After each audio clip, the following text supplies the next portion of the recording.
Well, Yeah. good to know you can party with the rest of them. Oh, I can't. I can't, though. That's why I'm like this. I can only dream to keep up with these 5'2" Asian women.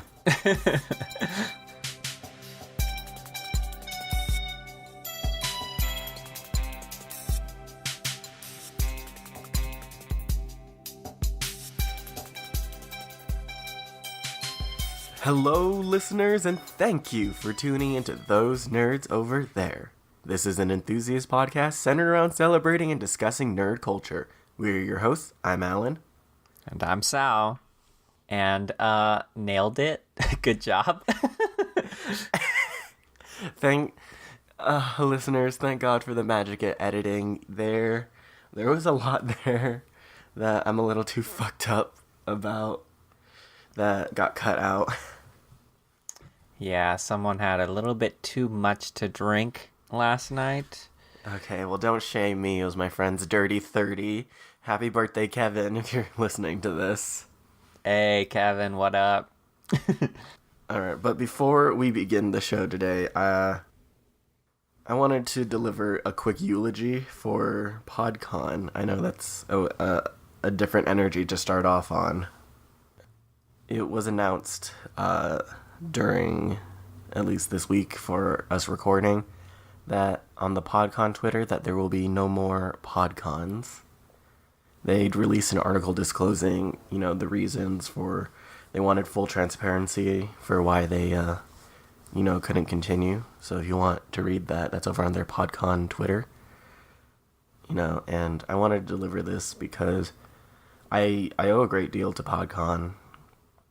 I had originally bought the tickets for PodCon 2, even before we started this podcast, and I had originally wanted to go just to see my favorite podcasters do a live show, but then October we started our podcast, and when I look back and I think, man, if I didn't go to PodCon, I don't think I would still have the strength to continue doing this with you, Sal. Oh, snap. Well, thank you, PodCon. We also probably would still be having very very weird audio leveled episodes. They gave us some nice tricks and tips for editing, and we are eternally grateful. Yes. So thank you, Hank Green, Travis McElroy, Justin McElroy, Jeffrey Craner, Joseph Fink, Monica Gasper, and everyone else that, made PodCon happen. Thank you. Yeah. Your legacy will live on through the amazing podcasts you inspired. So before we move on to our topics, we like to start every show with a nerd question. If you don't know, we have this thing called the Nut Jar that we've emptied of its nuts and put in nerd-themed questions submitted by listeners. And yeah, we're going to go ahead and pull a question. Yeah. If you're interested in having a question submitted, feel free to send those to us on Twitter at ThoseNerdsCast, or to our email, thosenerdscast@gmail.com, and feel free to attach some kind of social media link to it so we can shout you out. But this week's question comes from... it's one of the artists from Level Up Expo. Oh, okay. Do you remember the Jetty Jet show? Yes, I do. Do you mind introducing him to our audience right quick? All right. So, the Jetty Jet show, he didn't give me his real name. But he was an artist at Level Up Expo, and he had these amazing pieces of art of waifus, mostly. He had some really nice pieces of, Your Name and stuff also, but he had these very risque, lewd arts of anime waifus, and he was super friendly, and we got to discuss art and stuff with him. And I bought a piece from him. It's Android 18, and it's not bad. So, but it is yet to go on my wall soon. Yeah. So he asks, do you feel judged or embarrassed for buying lewd art as a guy? But I'm just gonna open up this question to everyone because I want to know what the other side thinks too. Yeah. And so when he asked this question, he actually told me he was asking it for guys because, in his opinion, girls are typically not embarrassed and actually buy his lewd art more often than guys do. And I just thought that was an interesting, like, I didn't expect that kind of thing because I don't ever see girls walking around with art like that or anything. So, but when it comes to the question, am I embarrassed? My answer is no, definitely not. I I talk about my waifus time and time again, and so You have a wall dedicated to them. I have a wall dedicated to them. I'm not embarrassed. However, because of where I'm living, and it being with family, I can't really have that kind of stuff plastered on my wall. So I try to keep it tame, but I'm definitely not embarrassed. I'll go and buy whatever the heck I want. What about you, Alan? I don't. Okay. I've never really bought any like lewd art before. Uh-huh. But I don't think people should feel embarrassed or judged for it. You know? Right. I don't know. It's like, would you buy it? I mean, I don't see why not. I just haven't really just found not a your piece thing. of lewd art. Yeah, I mean, it's just not my thing, you know? I feel it. But like, I don't know. Is it like if it's art and it's something that makes you happy, right? Right. So I don't go ahead, and it's not like, I don't know. There's that whole thing about like separating fantasy from reality, and I think waifuism or whatever is seen through the cultural lens as not that. Right. So I feel like that's kind of mixed up in there or something. Yeah, and I like, for me personally, from what I've seen from other people, I don't necessarily think people are embarrassed to buy it. I just don't. I think they don't want to be judged for having it. Because especially if it's like anime or like video games, because usually that kind of stuff is looked at as childish. And now you're like Rule 34ing all of it. So I mean I that's what I think personally, because I don't know, as a guy, if I wasn't the way I am now, I'd probably wouldn't want like to have a girl come in my room and look at all of it. I think I would probably be embarrassed about that if I was someone else, but I'm me and I don't give a crap. No shame. No shame. I have a body pillow, okay? But it is an interesting question, and I would like to know like a woman's perspective on it too, because I like I said before, I have never seen a girl purchase any of that kind of art before, but this dude's saying girls buy it all the time, so I would like to meet these girls. I mean, at Level Expo, they did have the Yaoi army there. I'm sure. That's true, but you're right. But even then, like, I still didn't see people, like, with stuff. I don't know.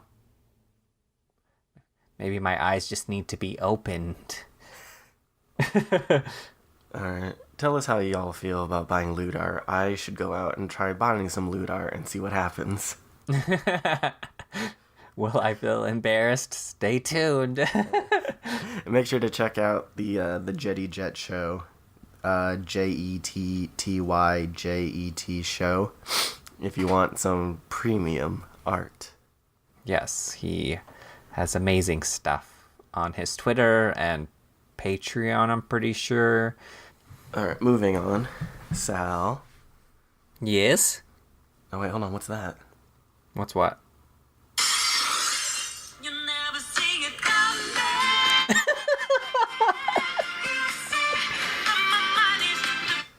Hello, Sal. Welcome.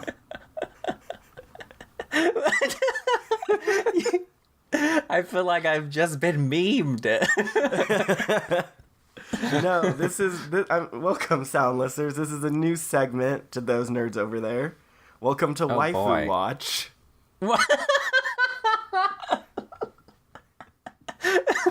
This is a new segment where we introduce each other and our audience to some wonderful waifus that we have coming. Oh, goodness. Okay. Yeah. And going forward, and either of us can invoke this segment. Just so everyone knows, I had no idea this was planned. All right. What exactly do we do here? Well, sit back and relax. I introduce you to someone special. All right, perfect. Let's do this. All right, so a few weeks back, Atlas, the makers of Persona, they announced the release of Persona 5R, or Persona 5 The Royal, and that's their definitive edition release of Persona. Like, in the past, they've done Persona 4 The Golden and Persona 3 FES after their initial release. And like the past releases, we get several changes to the game, including a lovely new addition to the roster of party members. And Sal, wait, let me grab a picture. Oh, new waifu coming. All right. Sal, let me introduce you to one Miss Kasumi Yoshizawa, our newest addition to the Phantom Thieves. Ooh, she has red hair. Yes. So, what we know currently only comes from translations from the Japanese trailers that were dropped on Atlas's YouTube page. So what we know is she's a first-year transfer student. Similar to you, she transfers to Shujin Academy around the same time you do, except you're a second year, so you're her senpai. Oh, okay. We don't know how she, like, story-wise, how she gets involved with the Phantom Thieves quite yet. And we don't know what her persona is, so those are very exciting to see. Outside of the school, she is an accomplished rhythmic gymnast. Ooh. And that's kind of, like, that really plays into a lot of her personality and character that we see in the trailer, because in the trailer we see her, like, dancing, trying to, like, what looks like, prove herself in front of her academic peers. I assume she's getting bullied at one point. Her Phantom Thief outfit looks amazing. It's based on, like, a leotard that a gymnast would wear for competitions, but also coupled with some, like, a coat and boots from, like, Bloodborne or Castlevania, and I think that it just looks sick. So, like, a vampire-y vibe. Yeah. Nice. And her fighting style, when you see it in the trailer, is incorporating a lot of her, like, gymnast moves as she, like, runs up with her rapier and starts, like, flipping as she slashes people, and then, like, she falls backward to shoot them with what appears to be an antique pistol. Nice. A rapier is actually a very nice choice of a weapon for a gymnast. It's like, is it fencing? Like, that's a thing, right? Fencing gets compared to dancing a lot, I think. Yeah. It's very elegant swordplay. Go. Elegant. I just love that trope of, like, combining dancing and fighting, right? Like, when... Right. Although the only other time I've seen it in anime was, like, Black Lagoon. Oh wow, that's the older one. Right. Ever since the Persona 3, the Persona series has had a really big waifu kind of scene. And for a short moment, there was a husbando scene in Persona 3 Portable. Nice. Yeah. But unfortunately for us in the US, Persona 5 The Royal will be dropping in 2020. Oof. Yeah, so we got quite a while, so only time will tell if Miss Yoshizawa is indeed a waifu. And I'm hoping that she may even be a waifu to surpass Makoto in the game. All right. I do have a question. Go for it, man. So this is essentially like a definitive edition, right? So it's the same game. Adding a new character, is that gonna change the game? Oh, there's actually a lot of new additions, but like I said, there wasn't enough. Everything we have is from translations. Uh-huh. So I didn't have enough to make this my whole topic, so I decided to, hey, let's focus on this new character that I really love. Got it. Okay, well then, adding everything in, is it gonna be a different game? That's my question. I'm wondering what you mean, different how? Are these characters and things gonna change, the story and how things play out? No, the story should... Well, actually, I'm not entirely sure. Because... Was it in Persona 4 The Golden? It was still kind of the same story, but they added a new character that, kind of added a different ending. Okay. So, from my understanding, it's going to be the same story, but there's going to be additions. Okay. And I think there's some pretty big additions, because, I don't know if you've seen any gameplay for Persona 5, but it looks like the cat character ends up becoming human. Does the cat become a waifu? He can become a husbando, I'm sure. Okay. All right. But, yeah, so that's Miss Yoshizawa. Nice. I am ready to play the game for the first time. Right? Oh my goodness. Trying to get our friend Sus to start it on his stream, and I'm when he does, I'm just gonna be right over. Yeah, 2020. Look out. Alright, now for real this time, Sal. Yes. What did you get excited about this week? Alright, so I have two topics, and one of them is very small, just like yours was. And that would be the trailer for It Chapter 2. Okay. Yeah. If you guys don't know what It is, good for you. You're spared. it is a horror movie with Pennywise the Clown. That name probably rings a bell, in which case now you know what I'm talking about. But the first movie came out 2 years ago. I think it was 2017. I should have looked this up. It says 2018, I think. Oh, okay. So last year, and so part 2 of that same movie is coming out this year in September. And if you guys don't know the story of it, it is about this demonic clown who feeds on the children of this town. Well, not just the children, but children are usually easy targets. And these characters who call themselves the Losers Club, which is these nerds and outcasts, they take it upon themselves to stop this clown. And that's where the first movie ends. And so the second movie picks up, I think it's 20 years later or 30. It comes around every some odd years. And so the second movie will pick up where it comes back to the town, and these characters who are now grown up have to go back to the town and stop it once and for all. So I am very excited. The trailer, if you haven't seen it yet, go watch it. We will it's definitely posted in our Discord, and I've retweeted it and all that. So go check that out. And yeah, it's gonna be great.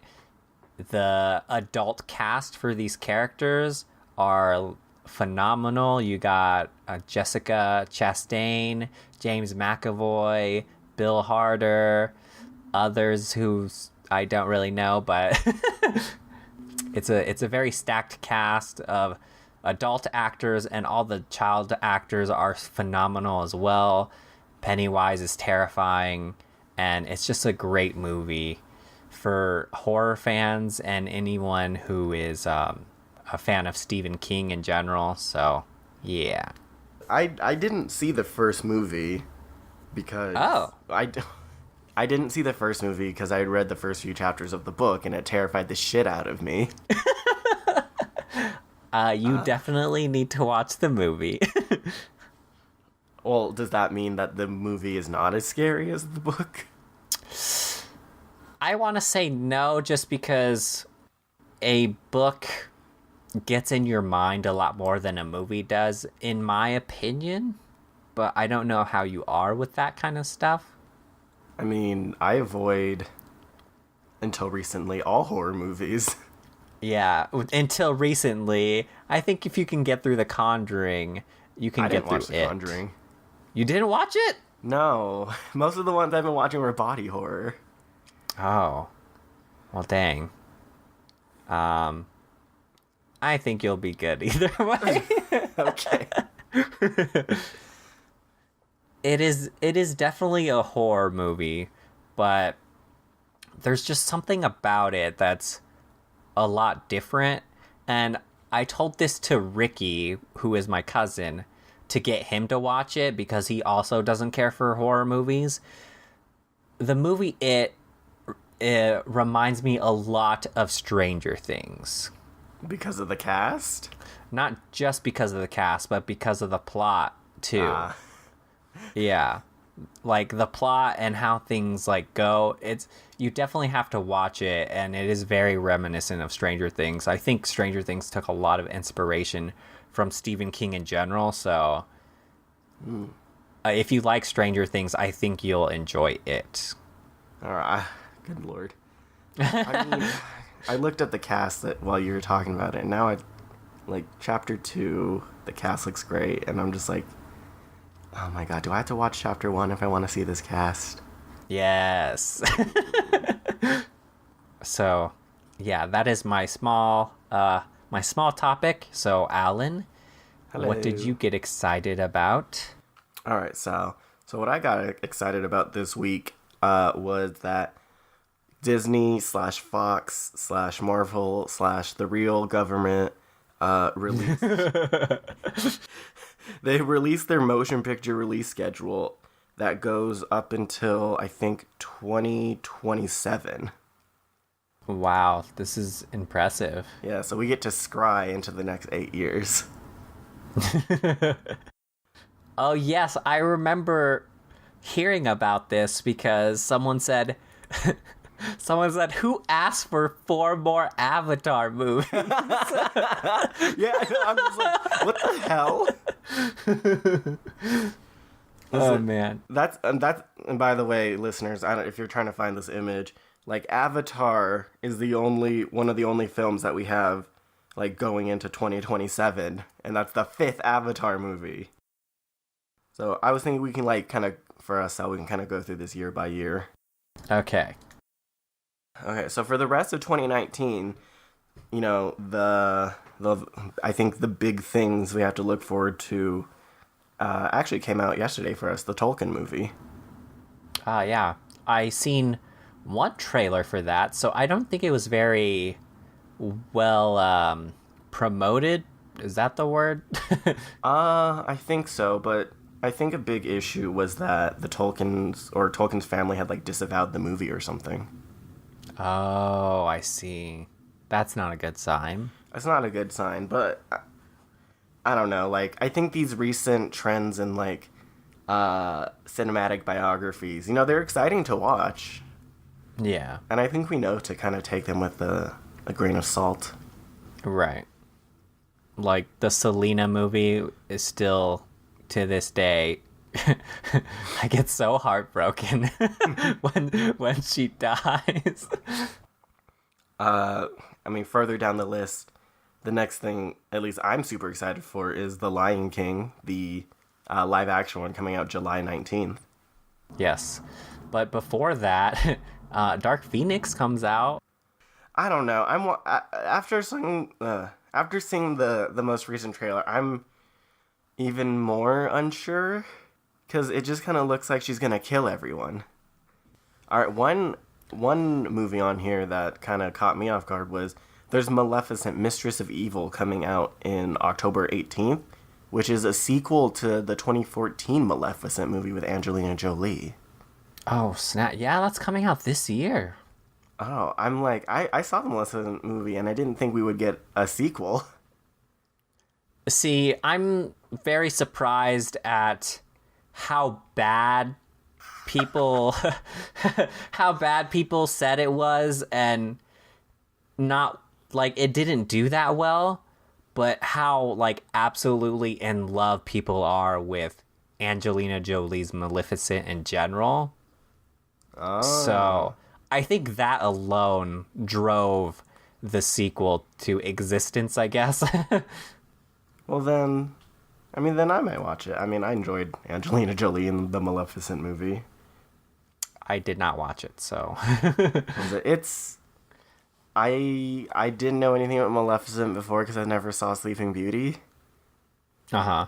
So I guess going into the live action one was kind of nice. They made her like the anti-hero.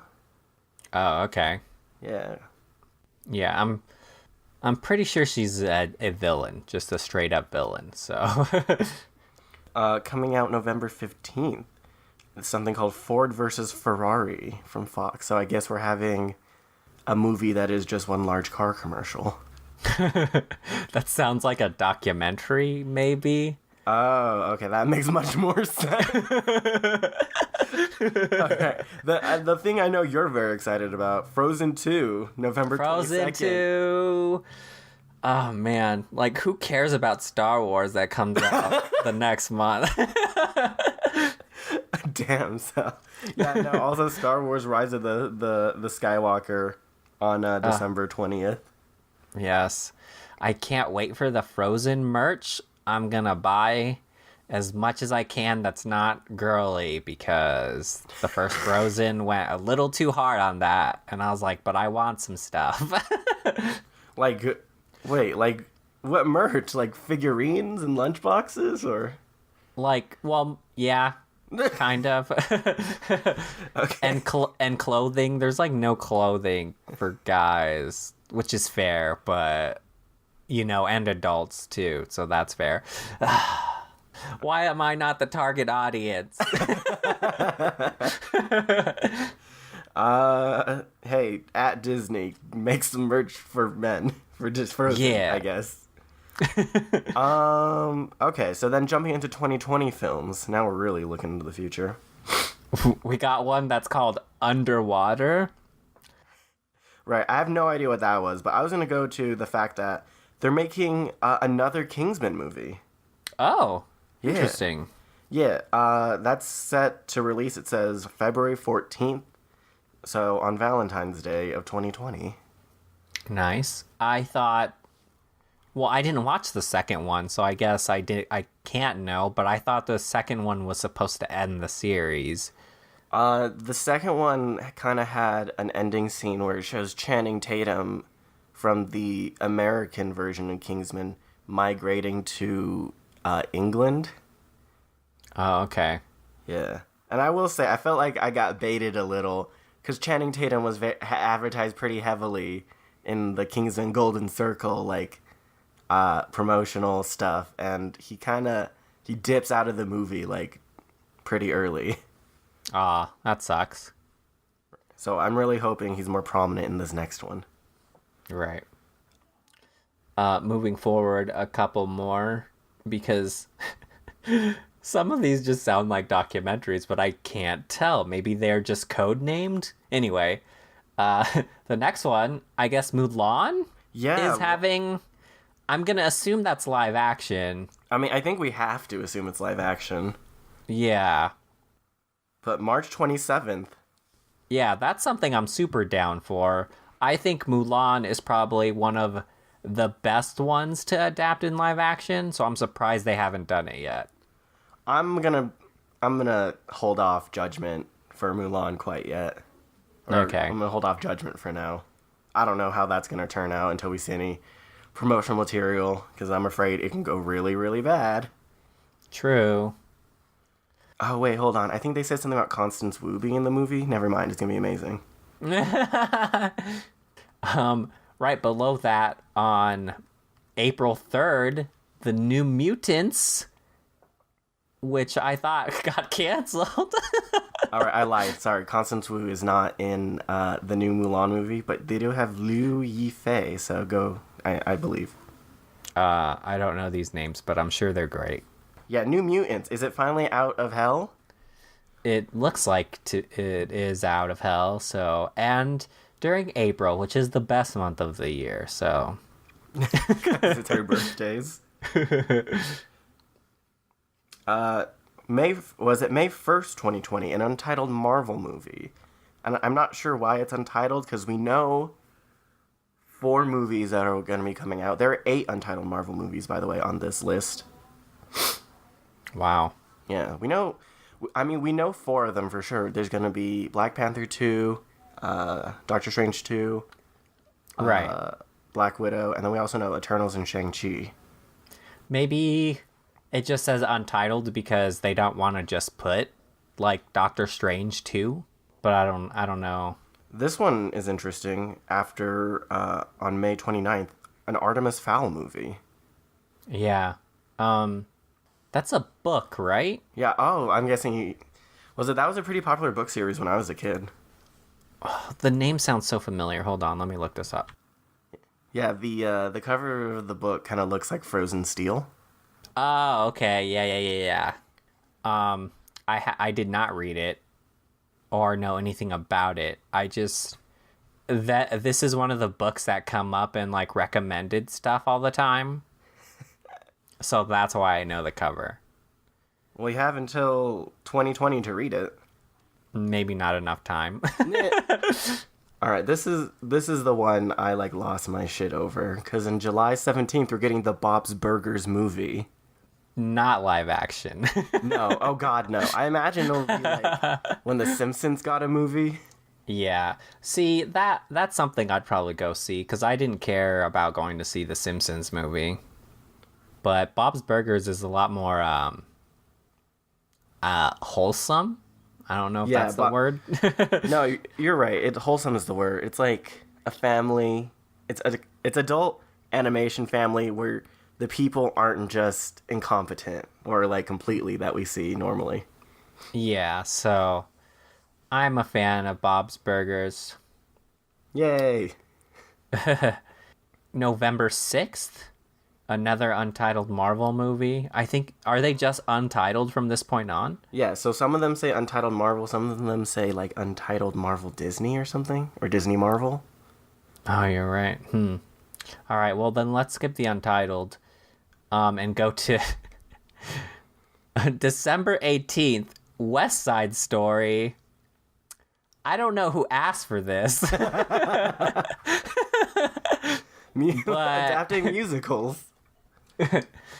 Doing a see, my problem with this is it's not gonna be the original, and everyone's heard my opinions on, like, remaking movies like this. Why? I don't get it. So After that one, which they specifically wanted to tell it's a Wednesday, on December 23rd, we're getting a movie about Cruella de Vil. I'm guessing that is, I don't know, with the whole Maleficent thing, I'm guessing that's a part of their villains getting stories now. Maybe it's a sign that we're gonna get a lot more villain stories. Maybe, but, like, from my understanding of Cruella de Vil, she had a mental illness, right? And that's why she wanted to kill the puppies so badly. That might be a theory. I don't know. At least that's like... I never heard anything about it, so... I think that's what happened in at least the 101 Dalmatians, like, live-action movie, because I remember her inside, like, an isolation room. Huh. But not... And I guess I'm a little concerned with, like, if they're going to go mental illness, that it's going to be not sensitive.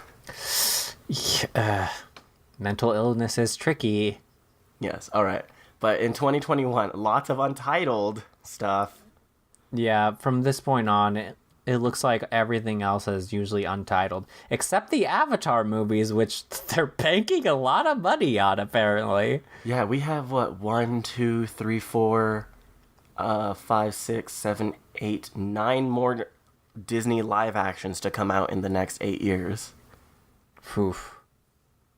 Okay, in 2021, a new Indiana Jones movie on July 9th. Oh, wow, yeah. Huh. I'm gonna assume that's gonna be a remake, but I haven't seen them, so don't at me. That's one of those old movie series that you would have to dedicate, like, a whole weekend to watch. Yeah. It's probably gonna get the, what's that one video game with the girl? Huh? That's like Indiana Jones. Tomb Raider! I feel like it's gonna have, like, It's like, Sal, all you said was video game with a girl. I need more than that, damn it. I feel like it's gonna get, like, the Tomb Raider treatment. It's gonna be a reimagining. That's my thought. And then also at the end of 2021, we get our Avatar sequel on December 17th. Yeah, the one that nobody asked for. I mean, well, okay, I'm pretty sure people were asking for a second Avatar. Were they? I feel like they were, because I've been hearing words about, like, sequels, for the last 5 years. Oh, okay. But, like, no, I don't know if anyone asked for 4 additional sequels. Yeah, and the thing is, if they're already have, like, 4 sequels planned, that means they have to have something written out, right? A plan for all these movies? Or at least I'd hope so. I don't know, like, the original... Like, if they have it all planned out already, I'd be incredibly shocked, right? Because the original Avatar was so massive, and if they have, like, 4 more of those just in binders ready to go, that would be... Well, I don't know. That's just insane to me. I guess. I don't know. Just because I feel like the first one was kind of knit pretty tight. I mean, there's still more you could do, so I guess that's where the sequel would come in. But to be like, hey, no, we're not just making a sequel, we're making 3 more after that, there had to be some kind of plan. I hope. But let's go to 2022. So in 2022, we just got lots of untitled Marvel and Pixar, and there's a lot of Disney live action. But I think the one that stands out is at the end of 2022, December 16th, untitled Star Wars. Yes, I actually heard about this. I don't know if it was confirmed, but they said that the next Star Wars trilogy would be taking place within, like, the Old Republic. Oh. Yeah. So this will be...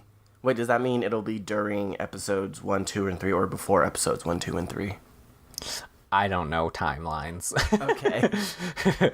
But yeah, no, new trilogy, December 16th, 2022, and then December 20th, 2024. They're all in December. December 18th, 2026. Has it always been in December? Yeah, Star Wars movies always comes out in December. Oh, man, okay. Yeah, and then after that, between 2023 and 2027, it's just Avatar and Star Wars. Just Avatar and Star Wars. I mean, Star Wars I get.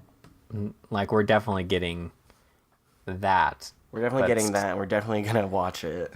Yeah, but I don't know if I'm gonna watch My 4 brain. more Avatars. yeah, I just can't comprehend this decision.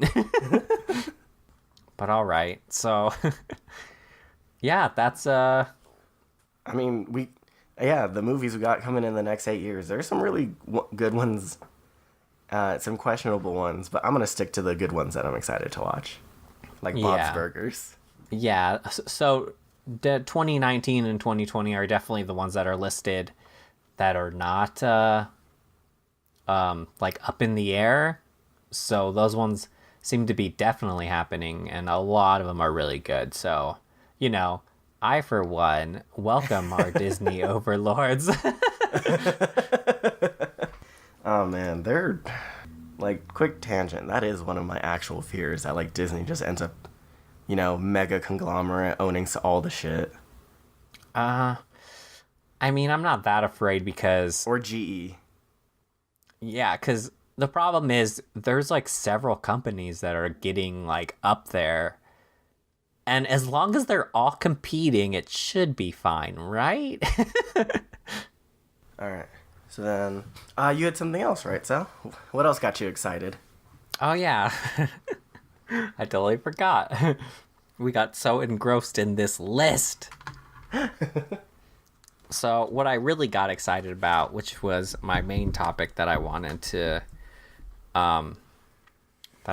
talk about, is a new comic by DC, and it's called DCeased. Whoa, what? Yeah, it is a comic written by Tom Taylor. For those of you who don't know who Tom Taylor is, he is... well, you will know him as soon as I say he is New York Times bestselling writer of Injustice. Oh, shit, okay. Yeah, he's also written for Friendly Neighborhood Spider-Man, X-Men Red, Batman, Wolverine, Star Wars. So he is one of the good ones. This comic is written by Tom Taylor and with art by Trevor Harrison, Stefano Gudiano, James Herron, Rain Barreto, and then letters by Seda Temfonte. And then I actually picked up a variant cover art by Jasmine Petrie, and it's actually a horror cover art. Oh. Which goes back to my last topic. So I'm going to show you this real quick. Oh my god. So wait, based on the name and this variant cover, is this like some kind of horror DC like storyline, right? Yes. And if you've read Injustice or know who Tom Taylor is, he loves killing people, so... But yeah, so this variant cover, if you don't know what a variant cover is, normally comics will have the cover of their comic book printed and ready to go, but then they get other artists to do these variant covers, which have nothing to do with the comic itself, but they look really cool and they're kind of like collectibles.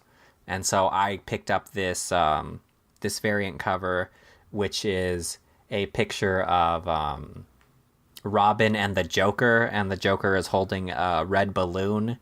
It's like a homage to the movie It, which we just talked about.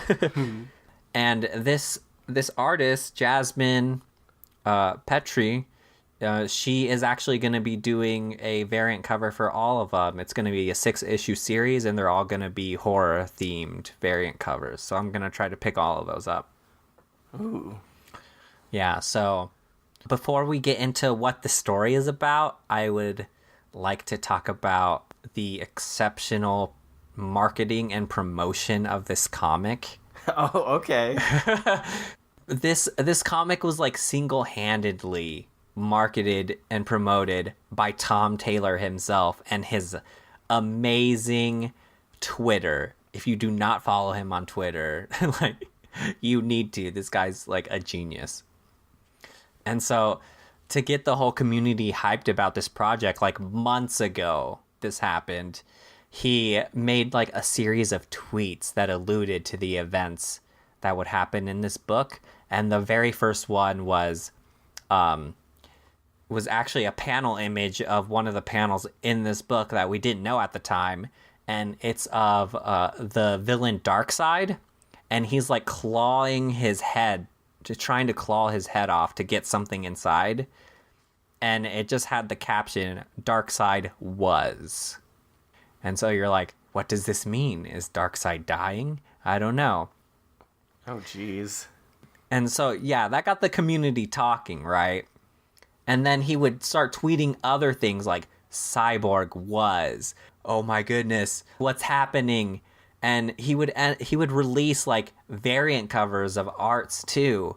And just all these amazing things that he would do.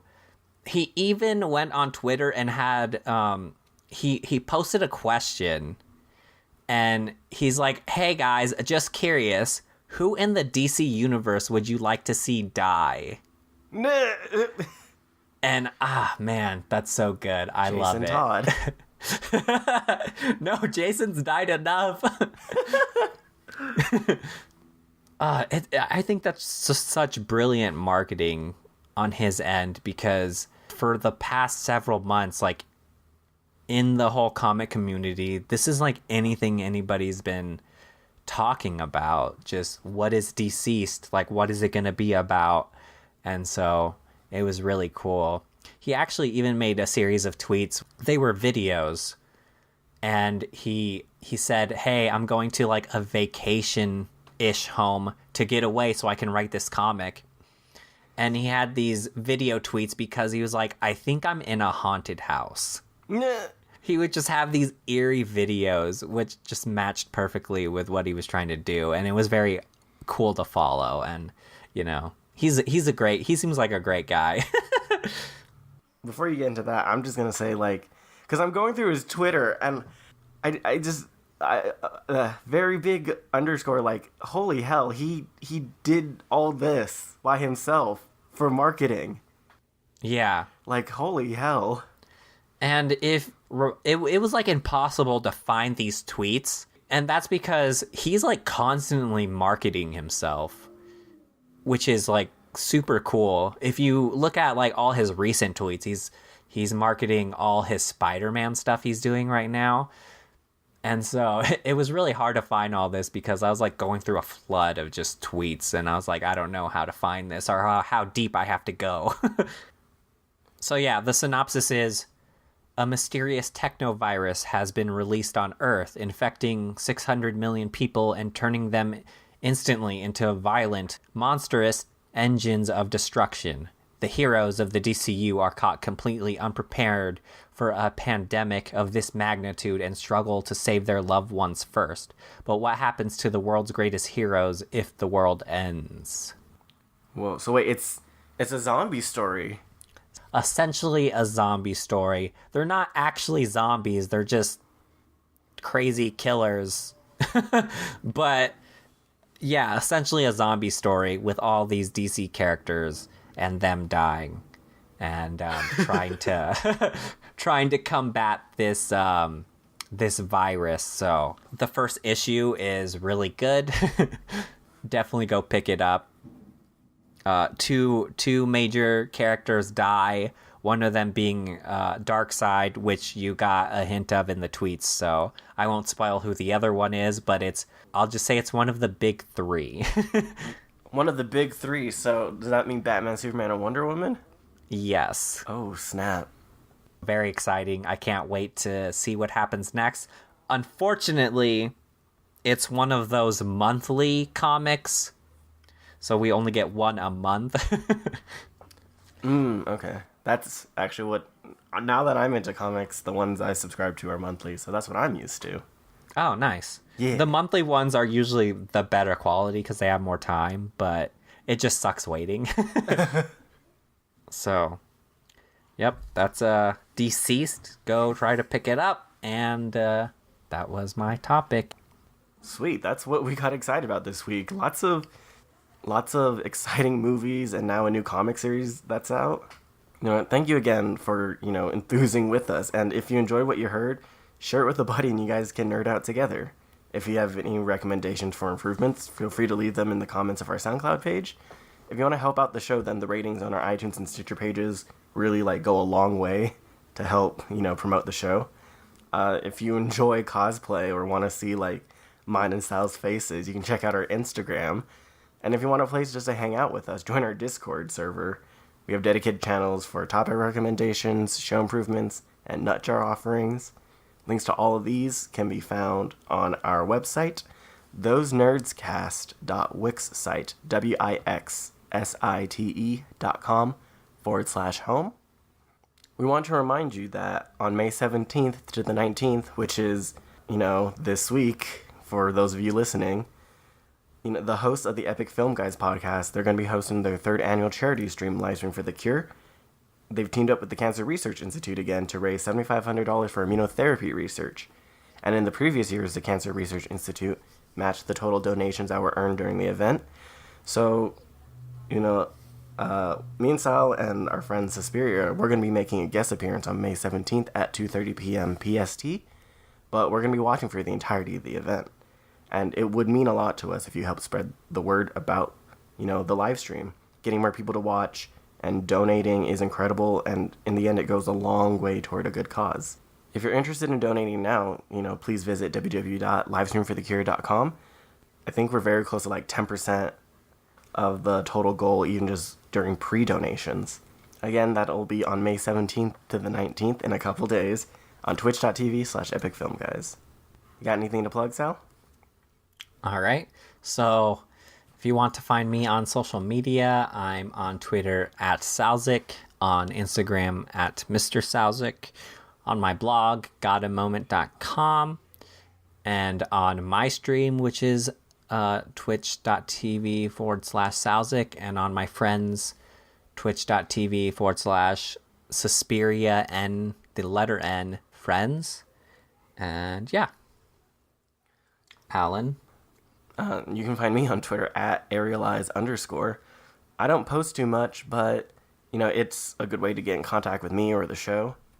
Thank you again for listening, and we'll see you again next Wednesday. Goodbye.